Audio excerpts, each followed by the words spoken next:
I just want to start by talking a little bit about, very briefly, about a trip I just came back from.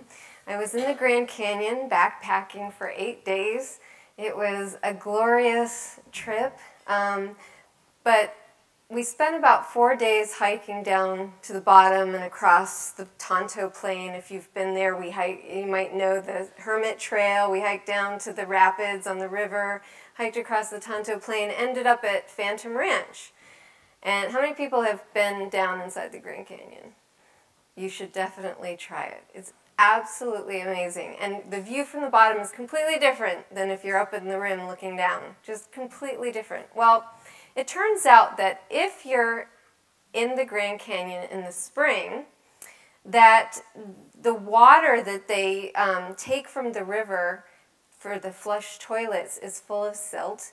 And so the flush toilets, they won't basically run the water to the toilet. So what you have to do is fill up a bucket with water, take it into the toilets and dump it in. And I thought while I was there that, that's really kind of fascinating because everybody's complaining, right, about the amount of water they have to carry around and dump in the toilet. And I thought, we like water, energy is like water in the sense that we use so much of it, but yet we don't realize it because it's so easy. And, energy sort of flows seamlessly into our homes. Well, this is a huge change from the way things used to be, right? Of course, earlier on, we'd chop wood to heat our homes. We would shovel coal to heat our homes. And so we were having this personal contact with our resources, and we had this sense through that contact of the amount of resources that we were consuming. That's no longer the case. So while we've been moving in this direction of actually becoming more and more separated from our energy consumption, from our contact with our energy consumption, at the same time we have become heavier and heavier users of those resources. And we don't even realize it because of our lack of contact. So what I want to talk about today are issues associated with individual and household energy consumption and the social and behavioral dimensions of energy consumption. And what the structure of my talk is really focused around 5 particular ideas that I want to explore and the dimensions of those ideas that are based in reality and the dimensions of those ideas that are really myths that we've come to believe in. So the first one is probably the easiest one. This idea that the federal government is going to solve our climate change problems. There's a song, and there are probably people in this room that know better than me, Waiting on the World to Change, right?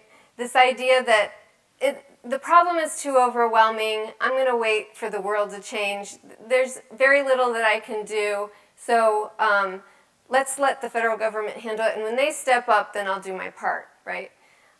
So there's this basic idea.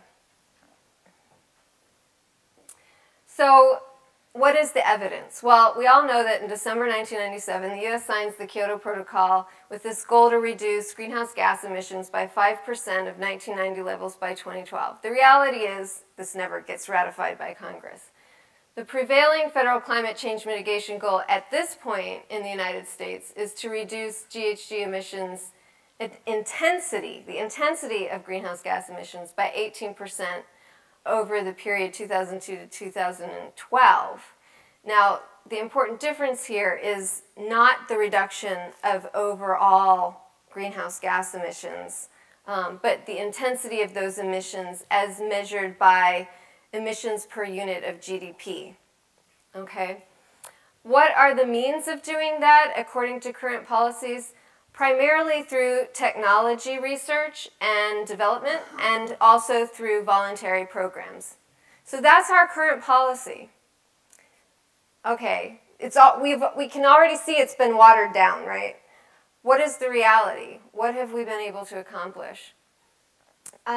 This chart from the US EPA shows that during the time period 1990 to 2008, we've had pretty significant growth in GDP. We've had some growth in population. We've achieved some minimal reductions in greenhouse gas emissions per capita, but we've actually achieved some significant reductions in emissions per dollar of GDP. So this is the good news, right? We actually have made some progress according to our current goals. What's the bad news? The bad news is if we look at total greenhouse gas emissions from 1990 to the present, we can see that except for the last couple of years where we've had the economic downturn, we continue to have increases in total greenhouse gas emissions. So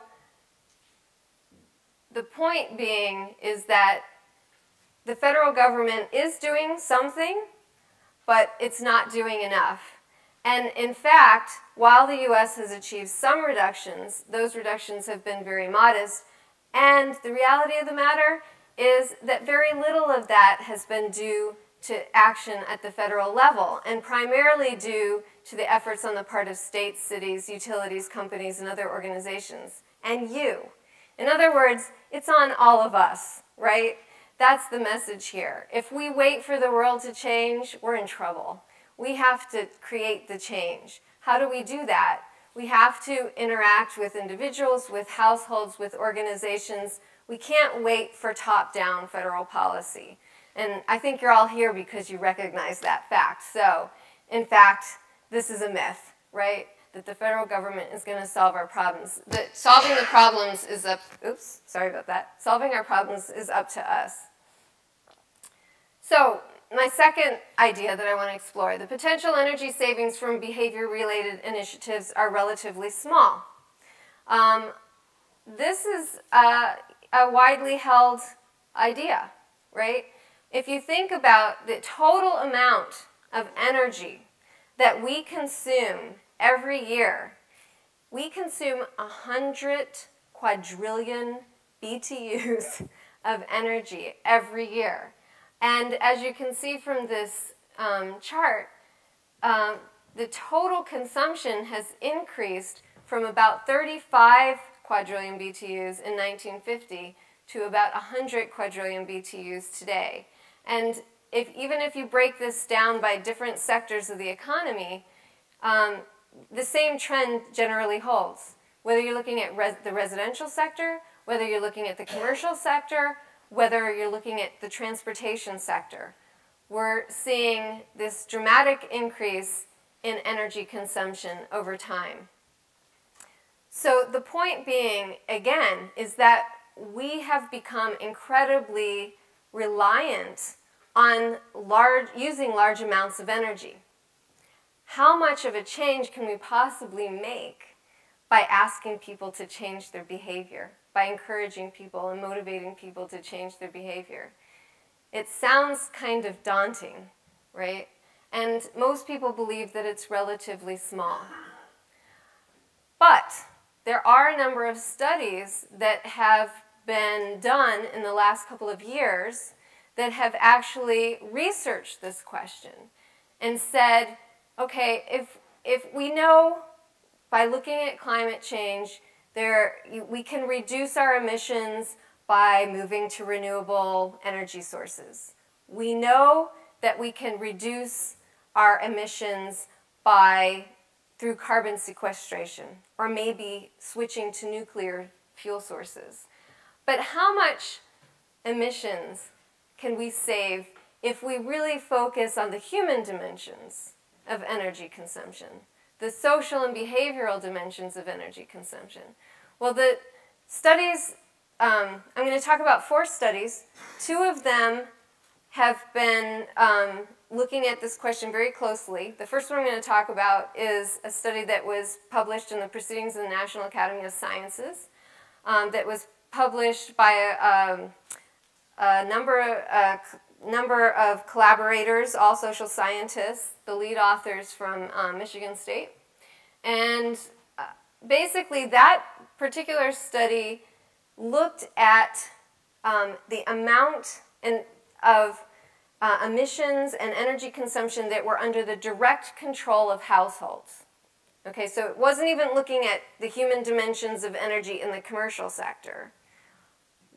or the industrial sector, strictly under the direct control of households. So they were saying, okay, you know, people live in their houses, they can control the amount of energy used in their house. People drive and have, you know, get to work and all these things and rely on transportation. They have direct control over the amount of energy they consume associated with their personal transportation. So if we take those two categories, so I'm subdividing what I showed you earlier in a slightly different way and saying that if we combine residential sector energy consumption with personal transportation energy consumption, that together they account for about 34% of total U.S. energy consumption. So for those of you in this room, and I know there are a lot of you now that you've introduced yourselves, that are working on reducing energy consumption in residences, we're talking about over a third of total U.S. energy consumption being under the direct control of those people that you're working with. And if you look at it in terms of carbon emissions, it's even higher. It's 38%. So very significant amounts of energy being consumed in these areas. So what this growing body of research generally suggests is that the potential size of near term, and by that I mean in the next 10 years or less, in some cases in even shorter terms, near-term energy savings from initiatives that focus on the human dimensions of energy consumption in those two sectors is around 9% of total U.S. energy consumption. So we could reduce total U.S. energy consumption by 9%. And these are conservative estimates. So, in fact, they are suggesting that the potential savings of focusing on behavior, in fact, could be very significant. So this is the first study that I mentioned. It's by Tom Dietz and some collaborators. It was published in 2009 in the National Proceedings of the National Academy of Sciences. And what they did was they looked at only 17 specific potential household actions in the residential and personal transportation sectors. And they, based on the potential energy savings that could come from those 17 actions, they estimated that a behavioral approach could save 123 million metric tons of carbon annually by year 10, representing 20% of household direct emissions or 7.4% of U.S. national emissions. The second study is one that I did with a colleague while I was with the American Council for an Energy Efficient Economy, where we had a similar methodology but not exactly the same. We had a much longer list of potential behaviors where we were looking at about 100 potential behaviors, again in the residential and personal transportation sectors. And our estimates resulted in a figure of about 22%. One distinction here is we were looking at reductions in energy consumption, whereas the prior study was looking at reductions in carbon emissions. So our study looking at reductions in energy consumption found that a focus on the human dimensions could reduce energy consumption by about 22% over the next 5 to 8 years. Really short time periods. And that was roughly equivalent to 9 quads of energy. This is one of my favorite studies. Some of you, if you've ever heard me talk before, you've heard me talk about the study. There are a couple of researchers out in California at Berkeley, Wayne Lady and Alan Meyer, who did a study. The original study was in 2009. It was published in the Energy Policy Journal in 2010, where they were looking at what happened in Juneau, Alaska, when they had an energy crisis. How many people have heard about what happened in Juneau, Alaska? Okay, a few people, right? So they had an avalanche. Their transmission lines were cut, and they had to respond really quickly by trying to bring their community together to reduce their energy consumption. And when they did that, when they mobilized the community, they were actually able to save 25%. And this is across the community. This is not just residential. Across the community, they were able to save 25% of their energy consumption. And once the crisis was resolved, they were able to maintain a savings of 8 to 10%, 8 to 10%. So pretty dramatic savings. Let me emphasize here that the 25% savings was achieved in 6 weeks. 6 weeks. Not 5 to 8 years. 6 weeks. Okay? So these are really dramatic changes that, what are people doing in 6 weeks? They're not going out and buying new windows, right? They're not having major home retrofits done. Almost all of these energy savings were achieved through relatively low-cost or no-cost kinds of behaviors. And yet, they were able to achieve very dramatic energy savings. The last study is one that I completed this past year, looking at how providing people with sort of a better understanding of how much energy they're consuming can have an effect on their actual levels of consumption. So it was a study that looked at a variety of different residential feedback programs and devices, anywhere from home energy reports. How many of you have heard of O-Power? Okay, a lot of people. They get a lot of press. That's on the low end of the scale, to other kinds of initiatives in terms of the energy savings, I should say, as compared to some of the other feedback-related initiatives that have been able to achieve as much as 20% by providing people with real-time information about how much energy they're consuming and putting it in a context that's meaningful for them. So again, just additional evidence that when we're talking about what we can achieve through social and behavioral approaches to energy consumption, it's pretty dramatic. So when we think about this idea that the potential savings are relatively small, again, this is a myth. And there's a lot of evidence to suggest that, in fact, the potential savings are very large. The third idea I want to talk about, and there are only 5, so bear with me.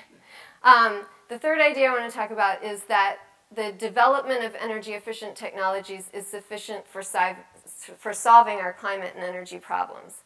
I don't want to downplay the importance of energy-efficient technologies because they're really important. I worked at ACEEE for 3 years, so I think they would be really upset if I came and stood up here and said, oh, energy efficiency, not important. Energy-efficient technologies are really important. And in fact, as this chart shows, over the period 1970 to 2008, energy service demands, and by that I mean what we've been able to do from the energy we consume, has increased dramatically. Pretty much, basically what this chart shows is that without energy efficient technologies, without the use of energy efficient technologies, today we would be consuming twice as much energy as we actually do. So those investments in energy efficient technologies have made a difference. And in fact, currently we are able to meet our energy service demands primarily through increases in energy efficient technologies as opposed to relying on new supplies of energy. So that's the good news, okay? But I guess the issue here is that we shouldn't necessarily look at this as an either-or kind of question. And there are lots of reasons to be concerned about an approach that focuses exclusively on energy-efficient technologies. One of them is the energy efficiency gap.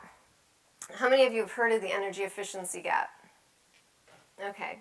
The energy efficiency gap is simply the gap between how much energy we are using and how much energy we could be using if, in fact, we implemented all of the energy efficient technologies that we currently have. Okay? And, in fact, the unrealized reductions in energy consumption are somewhere on the order of 30 to 60%. Very large. So by relying exclusively on the development of these technologies, we're foregoing some pretty significant potential savings. Basically, that 30 to 60% is in part a reflection of people's decisions not to adopt these technologies, right? So that's one reason why we need to pay attention to the human dimensions. Then there's the issue of rebound. How many of you have heard of rebound, the rebound effect, right? Yeah. So what is the rebound effect? The rebound effect is about, I go out and I go to the store, I want to get a new television, right? And I know, in fact, that all the new televisions, I'm going to go buy the Energy Star one, right? It's so much more efficient. I'm going to be an energy conscious, sorry, I keep doing that, energy conscious consumer. I'm going to go out and buy the more efficient television. But I want the big screen, right? And what most people don't realize is that when you go out and buy the big screen, it in fact uses more energy than if you, bought the smaller energy efficient television, or in some cases even the smaller non-Energy Star television, right? And so in certain instances, and this is true with refrigerators, think about it, it's also true with houses. When we go out and buy a new house, if we know that this is a really energy efficient house, maybe we'll add a room, we'll have a slightly bigger house. There are a lot of examples like that. We go out and we buy the CFLs and we think, oh, I can leave the porch light on, I don't have to worry about that, it's energy efficient, right? And so that's the rebound effect. And in fact, what we find is that new energy end uses that result from people's thinking that I bought the right technology and now I don't have to worry about it, end up increasing or offsetting the potential savings by about 30%. So you still have savings, right? But you don't have the savings that you would if you actually had engaged the population in understanding the importance of the behavioral element as well as just the technology. And the last thing I want to talk about is this, the need to establish a culture of sustainable use, similar to what I was just talking about. This notion that if we don't engage people as part of the solution, if we simply turn to technologies as the solution, we will never change our sort of mindless culture of consumption, particularly as it relates to resource consumption, energy use, water use, for example. And as long as you have a disengaged population, there's no reason why I can't go from having one television to having one television in every bedroom, right? As long as I buy the Energy Star one, it's okay. But in fact, what we really need to be thinking is we need to be engaging people in creating a culture that's mindful of their consumption as opposed to consuming mindlessly. And I was actually going to use the example from Fort Collins that Jonathan was talking about. I think it's a great example. You have, this study that looks at 4 different schools in Fort Collins, Colorado, and over the period 2000 to 2007, it might be 2002 to 2007. Anyway, they're working to reduce their energy consumption. One of the 4 schools is LEED certified. The one school that actually worked hard to create a new organizational culture within the school was able to have the most dramatic reductions in their electricity use. They ended up having lower electricity consumption per square foot than the lead school. And not just lower, but their energy savings were 35% greater than the other traditional schools and 23% greater than the lead school. And this is, this is not done through technology. It's through creating a different culture and a different organizational culture that understands the energy that they use, that perceives the energy in a different way, and that is more mindful of how they use energy and how much energy they use.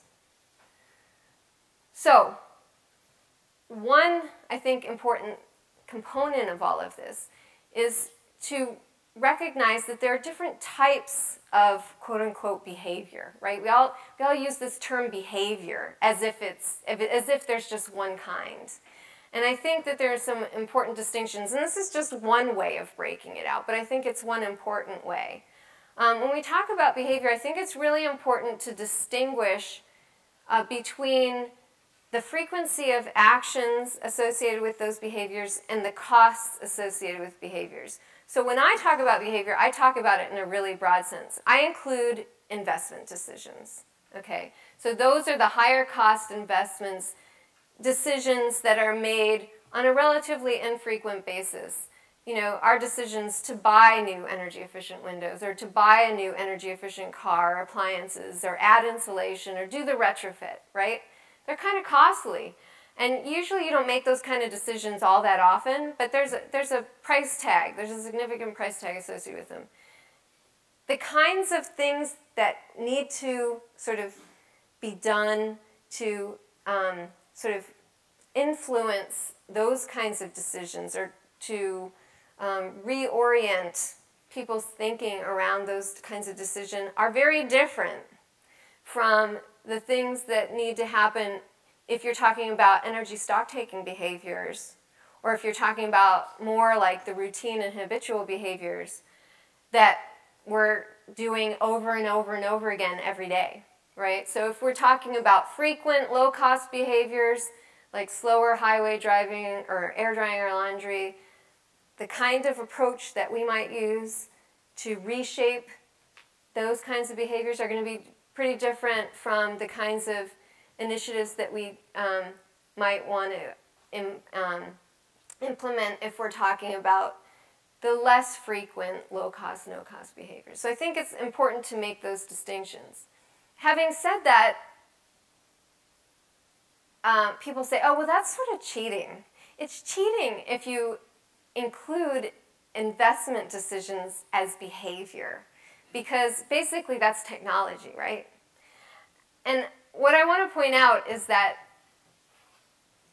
creating new technology, putting new technologies in your home or in your office, it's as much a behavior as it is a technology. In other words, there are behaviors associated with the adoption of that technology that are important. Having said that, most people who look at this will say, well, okay, if you take that part of behavior out of the equation, then behavior's not so important, right? It's really the decision-making around purchasing energy efficient whatever that's really important. But in fact, in the study that I co-authored with Skip Leitner, what we found when we came up with that long list of 100 potential behaviors that people could engage in to reduce their energy consumption, we found that over half of the energy savings had nothing to do with investment decisions. They were energy savings that would come from stock-taking behaviors and from changes in habits and routines. So, the development of energy-efficient technologies is sufficient for solving climate and energy problems? No, not really. That's a myth. It's important? Yes. Is it sufficient? No. Okay, fourth idea. People really don't care about climate and energy. So in other words, so we know that the potential savings associated with behavior are huge, but people don't care. So how do we realize those potential savings if people aren't engaged, right? And a lot of people think that people really don't care. Well, there was a study that was done recently called the Six Americas Study that looks at people's attitudes with regard to climate change. And it actually appears in a condensed form in a book that I recently co-edited and is published through ACEEE, and it's an e-book, so you can download it free of charge. It's great. No paper. Don't print it. In any case, chapter 8 of this book, they did a study, a national study, that showed very clearly that people do have very different perceptions with regard to climate change. And in fact, while 18% are alarmed and 33% are concerned, there's 12% that are completely disengaged, 11% that are doubtful, and 7% that are completely dismissive of the idea of climate change. Okay? So those differences are important to take into consideration. But what I find to be the most insightful finding of this study, I mean, we all know that people disagree about climate change. The most insightful finding was that despite the political differences, and those differences are very much along the lines of political parties, despite those political differences, most Americans are willing to participate in a national effort to transform the way that we use energy. And even many of the relatively small proportion of the American population who doesn't believe that climate change is occurring or are otherwise just not concerned with it, they do believe that our country needlessly uses and wastes energy in harmful ways. So if we approach the issue from an energy issue as opposed to a climate issue, we're likely to be much more successful across a broader spectrum of the population. In fact, most Americans reported that they're eager to reduce their own energy use and support a range of policies to reduce the nation's energy use. So, a few more data points here. A Gallup poll that was done a little bit earlier, and this is kind of interesting, on energy efficiency and attitudes, found that 77% of people reported that they're concerned about the availability and affordability of energy. I think if we did that today, it would be even higher. People reported that they should be installing a solar panel to produce energy for their home. 71% of people reported that they should be installing a solar panel to produce energy for their home. 62% of people reported that they should be buying a hybrid car. 78% of people reported that they should be spending several thousands of dollars to make their home as energy efficient as possible. So people care. People are somewhat aware. But we probably all in this room know that 78% of people are not spending thousands of dollars to make their home as energy efficient as possible. So what does the reality look like? About 7% of people over the course of 1 year reported that they had bought CFLs. And I don't have the exact matching data, unfortunately, but this will give you a sense of what the actual reality is in terms of behaviors. 4% of people reported upgrading to energy-efficient appliances over the previous year. And about 2% of people reported making their home more energy efficient by installing energy-efficient windows, insulation, etc., etc. So the attitudes and what people are thinking about energy is not exactly what people are doing about energy. And we talk about that as the attitude-behavior gap. Okay? So there's a gap between what people think they should be doing and what people are actually doing. And it's really important to understand the why. Why does this gap exist, and how can we bridge that gap? The main point here is that people recognize that energy resources are being needlessly wasted, but there is this inconsistency between attitudes and behaviors. So the idea that people don't care is a myth. It's a convenient myth, especially when we're frustrated and we're trying to get people to sign up for those energy audits. We say, oh, if people would just care. They do care. But there are reasons why those attitudes aren't translated into behaviors. And I'll talk about that a little bit more. So the last one. Providing people with information and economic incentives, in fact, will realign attitudes and behaviors. So, in other words, in order to close that gap, what we really need to do is share this information with people, help them to understand that by, doing the energy retrofit, the home retrofit, that they can save $2,000, right, a year in energy costs. That's all that's needed to do this.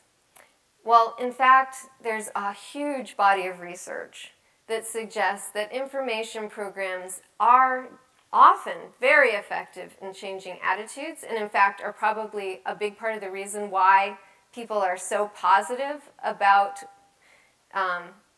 what they recognize they should be doing.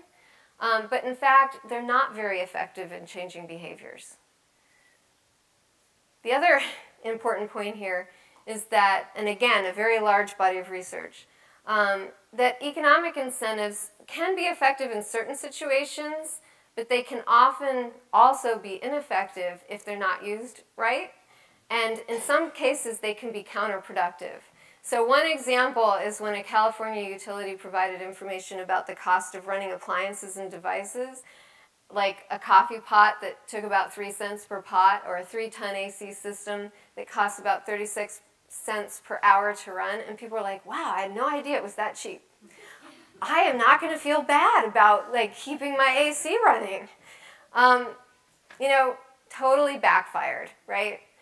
But the idea was, let's let people understand the economic consequence of doing, of running these appliances, of these end uses. Well, it just didn't work. Not a big surprise. Okay, the other point is that in a lot of cases, when the monetary reward is removed, like if you have a utility program that's providing you with a monetary reward for reducing your energy consumption, a lot of times when that reward is removed, the savings also disappear. And the real lesson here is that once we frame conservation as an economic transaction, people think about it completely differently than if you frame it in other ways, right? As a moral obligation, whatever it is. I mean, there are a whole variety of different ways you can frame it. As a national security issue, as an issue of patriotism. But if you simply frame it, and this is the way we typically do it, this is the way utilities almost 100% of the time, this is the way they're framing this. You're going to save money. Then, in fact, almost all subsequent decisions are evaluated in that light. So if it doesn't save me money, forget it. I'm not doing it. Because I have now associated those two things. Taking certain actions around energy and saving money. If it doesn't save me money, next time, forget it. I'm not doing it. So what are some ways that we can sort of move past these myths about energy consumption and behavior, and really apply what is known in the social sciences to increase energy savings? And I'm going to, again, continue to talk at a relatively high level, just because there's so many examples out there. I don't want to get too deep into specific examples, but if you want to talk later, I'm happy to do that. Some of the more general sort of approaches that have been found to be really effective have revolved around this model that I've sort of created. I call it my time model. I don't know, I'm thinking maybe it should be the team model, like targeting, engaging, empowering, and motivating. But in any case, the idea is that, you know, these 4 elements are absolutely crucial to creating what I would call a people-centered approach as opposed to a technology-centered approach. An approach that is going to reduce the likelihood of rebound, that's going to start to bridge that energy efficiency gap, that's going to start to bridge that gap between attitudes and behaviors. That kind of approach needs to be very targeted, needs to recognize diversity, and then across the population, it needs to inform but also engage people, and not just give them information, also to, you know, really help people in communities to develop the capacity to be mindful. And there are a lot of ways of doing that. Mindful of their energy use in ways that are timely, meaningful, and convenient. Motivating people, and by motivating, every time I talk about motivating people, again, go back to economic incentives. There's a whole variety of other ways to motivate people to take action that are typically more effective and, of course, cheaper than actually giving people money to do things. And then lastly, empowering, really removing financial and structural barriers to provide better choice sets and to create supportive communities that allow, so that people aren't out there by themselves trying to figure things out by themselves. So let me just talk very briefly about each one of these. As I said, targeting is really important. Anytime you want to do an initiative that's really focused on behavior change, what I would call a people-centered initiative, you need to be really specific. It's not enough to go out and say, reduce your energy consumption and you'll save money. People are like, great, what do I do? You know, I mean, it's just too much, right? People have no clue what they're supposed to do. Which, you know, what can I do to reduce my energy consumption that's going to have the biggest impact? What can I do to reduce my energy consumption that's going to cost me the least? How is what I do to reduce my energy consumption going to be different than, you know, people who live in the South? Those kinds of things. So if you have, you know, a national website that says, oh yeah, you know, turn your AC down, you know, people in, I don't know, I'm generalizing here, Minneapolis might say, well, that doesn't really apply to me, you know. So in any case, the more specific you can be, the better, and the more that we can recognize that there are important differences in terms of what people can do and what's likely to have the biggest impact for them, the better. Because I like to say that when you target the average, you miss probably 99% of the people, because most people aren't average. I guess if you live in Lake Wobegon, you're all above average. But in any case, if you target the average, you're going to miss almost everybody. So you have to recognize the diversity. That's the important point here. And you also have to be really specific in terms of what you're asking people to do. Very specific, not just save energy. So informing and engaging people. This is based on some research that I did that I mentioned earlier. There are a whole variety of different kinds of feedback approaches, initiatives that can be taken to give people information about the energy that they're consuming. And in fact, by, you know, whether it's home energy reports that come in the mail, on paper, that actually, you know, let people know how much energy they're consuming, or if it's something in your house that, like this home energy monitor, that gives you that information in real time. Those types of displays and devices can actually save anywhere from 4 to 12% on residential energy consumption. This is based on a meta-review of 57 different feedback initiatives. 4 to 12% on average, depending on the type of program. So the enhanced billing or the paper reports, they save on average 4% program-wide. Real-time plus feedback are the in-home displays that not only give you information about how much energy you're consuming at the household level, but also information about what different major appliances you're using, plug loads, how much they're consuming. On average, those programs save 12%. And let me tell you, these are not great programs. I mean, I looked at 57 different programs that were out there, and they are not all that well informed by social science. So this is sort of like a baseline, right? And what is the potential?